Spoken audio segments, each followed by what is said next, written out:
নমস্কার বন্ধুরা, আজকের আমি আবার চলে এসেছি আপনাদের সামনে আমার রান্নার ঝুলি নিয়ে। আজকের এনেছি মোচা আর বেসনের যুগলবন্দি। চলুন দেখে নিই কীভাবে করেছি। খুব টেস্টি হয় বন্ধুরা।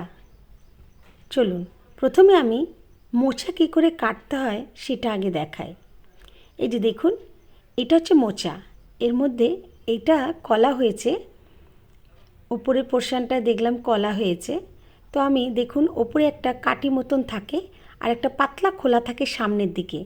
ওই দুটো জিনিস ফেলে দিতে হয়, না হলে মুখে লাগে। আমি প্রত্যেকটা এরমভাবে ছাড়িয়ে নিচ্ছি। দেখুন ঠিক এরমভাবে। কোনো কোনো মোচায় কলা আসে না, তবে এই মোচাটায় কলা এসেছে।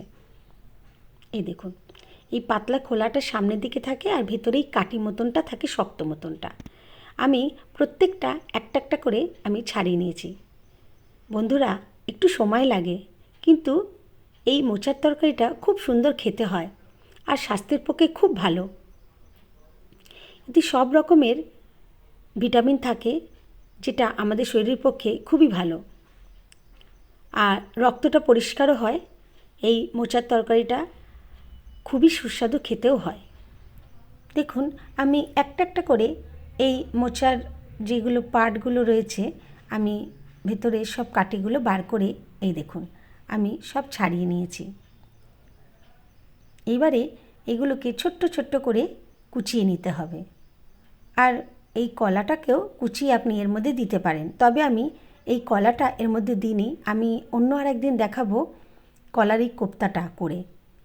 কলার কোপ্তাটাও খুব ভালো খেতে হয়। এই দেখুন, এইগুলো হচ্ছে কাটি।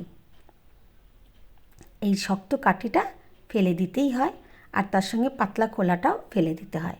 হাতটায় কিন্তু একটু কালো কালো হয়, কিন্তু মোচা কাটতে গেলে ওর কষ্টটা লাগে।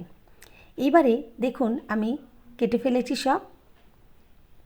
এবার সব কটার পার্ট ছাড়িয়ে ছাড়িয়ে কাটতে হয়। আপনারা এরমভাবেই ছাড়িয়ে ছাড়িয়ে কেটে নেবেন।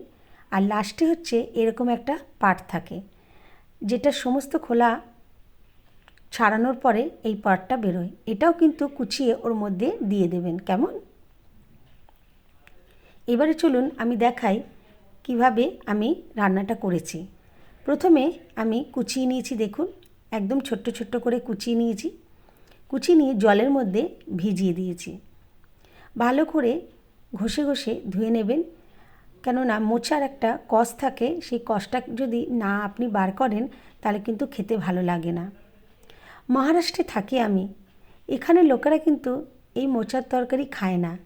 ওরা কলার বাগানের কলা আছে, তার মধ্যে এই মোচাটা হয়। সেই মোচাটা ওরা নর্মালভাবে নিচে ফেলে দেয় সার হওয়ার জন্যে। কিন্তু আমরা বাঙালিরা এই মোচার তরকারি খেতে খুবই ভালোবাসি। মোচার তরকারিটা চিংড়ি দিয়েও ভালো লাগে, নিরামিষও ভালো লাগে, পেঁয়াজ আদা রসুন দিয়েও ভালো লাগে। তাই আমি আজকের নিরামিষই বলবো না, পেঁয়াজ আদা রসুন দিয়ে করব, একটু অন্যরকম করে। আমি কিছুক্ষণের জন্যে ভিজিয়ে রেখেছি মোচা। এবারে আমি জল গরম করে নুন আর হলুদ দিয়ে দিয়েছি। তার মধ্যে ভেজানো মোচাটা আমি দিয়ে দিয়েছি। কষটা বার করে আমি ফেলে দিয়েছি, কালো কালো জলটা। কালো জল বেরোয়, যেটা হচ্ছে কষ। এবারে দেখুন আমি সেদ্ধ করতে বসিয়ে দিয়েছি। ওপর দিয়ে ঢাকা দিয়ে দেবেন, কিছুক্ষণ সেদ্ধ করে নেবেন। 15 থেকে 20 মিনিট লাগে ভালোভাবে মোচাটা সেদ্ধ হতে। এই দেখুন আমি জলটা ঝারিয়ে নিয়েছি একটা ঝাঁঝির মধ্যে দিয়ে। আমার জল ঝরানো হয়ে গেছে দেখুন। আর এর মধ্যেও যেটুকানি জল বেঁচে আছে সেটাও আমরা চিপে চিপে ফেলে দেব। এবারে আমি একটা পাত্রে বেসন নিয়ে নিয়েছি, কালো জিরে নিয়েছি, নুন নিয়েছি, খাবার সোডা সামান্য পরিমাণে নিয়েছি, লঙ্কার গুঁড়ো দিয়েছি সামান্য পরিমাণে। ভালো করে মিশিয়ে নিয়ে আমি একটা গাঢ় ব্যাটার তৈরি করেছি। দেখুন, এবারে এই গাঢ় ব্যাটার দিয়ে আমি পকোড়া ভেজে নিয়েছি। এবার একটা মিক্সার জারে আমি পেঁয়াজ নিয়েছি দুটো, তার মধ্যে দিয়েছি টমেটো দুটো। টমেটোর ভেতরের পোর্শনটা আমি ফেলে দিয়েছি, দানা যেটা সেটা একদমই খাবেন না, ইউরিক অ্যাসিড বেড়ে যায়, ওই জন্যে খাওয়াটা ভালো না। তাই ইউরিয়া অ্যাসিড যাদের আছে তারা একদমই টমেটোর ভেতরটা ফেলে খাবেন। এবার আমি ওর মধ্যে দিয়েছি আদা কিছুটা, রসুন 10 থেকে 12টা, আর দিয়েছি কাঁচা লঙ্কা একটা। ঝালটা আপনারা বুঝে দেবেন। এবারে কড়ার মধ্যে আমি তেল দিয়ে দিয়েছি 4 টেবিল স্পুন, তার মধ্যে রসুন থেতো করে দিয়েছি, এলাচ দিয়েছি, দারচিনি দিয়েছি। এবার যে পেস্টটা করে রেখেছিলাম পেঁয়াজ, আদা, রসুন আর কাঁচা লঙ্কার, সেই পেস্টটা আমি দিয়ে দিলাম। এইদিকে আমি কী করেছি, মোচার মধ্যে নুন, লঙ্কার গুঁড়ো, হলুদ গুঁড়ো, গরম মশলা গুঁড়ো আর দিলাম একটুখানি ধনে গুঁড়ো দিয়ে ভালো করে মেখে নিয়েছি। জলটা তো আমি আগেই বার করে নিয়েছি বন্ধুরা, সেই জন্য আমি ভালোভাবে মশলাটা মেখে নিলাম। তার মধ্যে দিয়ে দিলাম চিনি, খুব ভালো করে মশলাটা এর মধ্যে মাখিয়ে দিলাম। নুন, লঙ্কার গুঁড়ো, হলুদ গুঁড়ো, ধনে গুঁড়ো, সামান্য একটু জিরে গুঁড়ো দিয়ে আমি ভালো করে মিশিয়ে নিয়েছি। তার সঙ্গে স্বাদ মতন নুন দিয়েছি আর দিয়েছি চিনি। এদিকে মশলার মধ্যে দিলাম লঙ্কার গুঁড়ো, হলুদ গুঁড়ো। ভালো করে কষে নিতে হবে মশলা। আমার তেল বেরিয়ে এসেছে দেখুন মশলা থেকে, এই দেখুন কি সুন্দর কষে গেছে। এইবারে আমি যেই মোচাটা মেখে রেখেছিলাম সমস্ত মশলা দিয়ে, সেই মোচাটা আমি এর মধ্যে দিয়ে দিলাম। এবারে ভালো করে কষে নেব। দেখুন আমার কষা হয়ে গেছে।